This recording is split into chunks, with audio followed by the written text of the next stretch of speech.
father milked. He was milking when I was born, and they did milk by hand then. Mother and Daddy milked 25 cows by hand, which was grueling. I mean, if you've ever milked one cow by hand, and if somebody that don't know how to milk by hand, it'd take 15-20 minutes to milk a cow out clean. But my father, his arms, he looked like Popeye. He had his arms right there. He made me look like a toy. It was just hard. It was hard work. And in '47, he came down here, and the building, you can see the window lights of a building in under that roof there.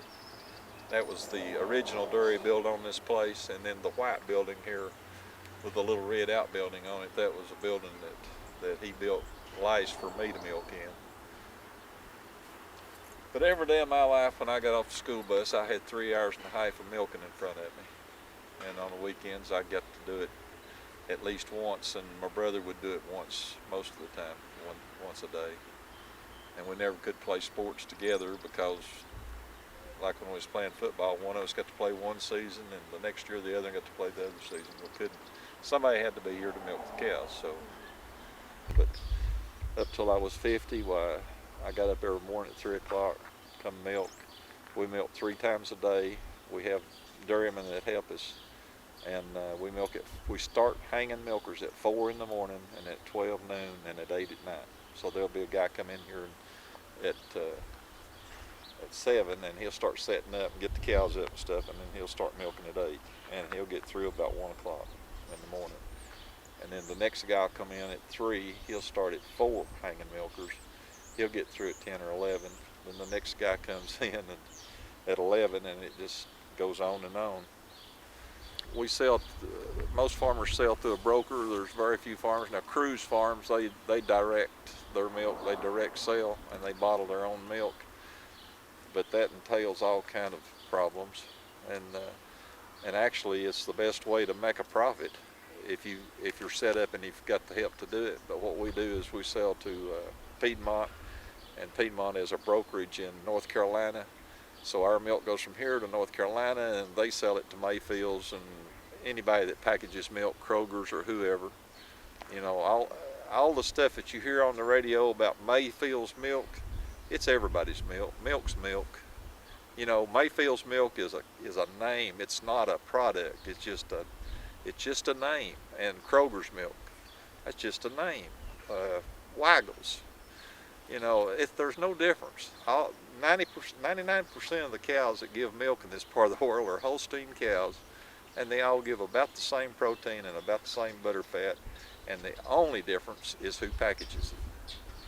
I mean, absolutely the only difference. But the public don't know that. You know, if you're buying, let's say, a dozen ears of sweet corn, now to begin with, the varieties we choose, we've selected over the years. We started with old varieties. I don't know what you guys are familiar with. Let's say sweet corn. Years ago, we went with peaches and cream and silver queen. Those were the 2 big varieties. Well, we started experimenting with other newer varieties, which on paper they should be better. When you put them in the customer's hands, they said they were better, but they still wanted peaches and cream and silver queen until we converted them. Now it's whatever we've got is what they want, because we can grow any of it. It's just, what do they like the best? You know, so we just, if we want to try a new variety, we'll try it, give it out to a bunch of people and say, try it, let us know A or B, which one do you like? We don't tell them which one was the old variety or which one's the new variety. Just tell us which one you like best. And we spend a little more time. You know, if you're getting sweet corn from the grocery store, typically that's picked by a machine. The varieties have been produced to be able to be machine picked. Ours are tender, really tender kernels, and you've got to pick those by hand. Like last year, we had a real good peach crop set, and then we had a late freeze and lost everything. You know, and we weren't by ourselves. Everybody pretty much through the southeast lost the peach crop. People with strawberries, a lot of people lost most of their strawberries last year. You know, blackberries were a total disaster. So you never know if you're going to have a season or not.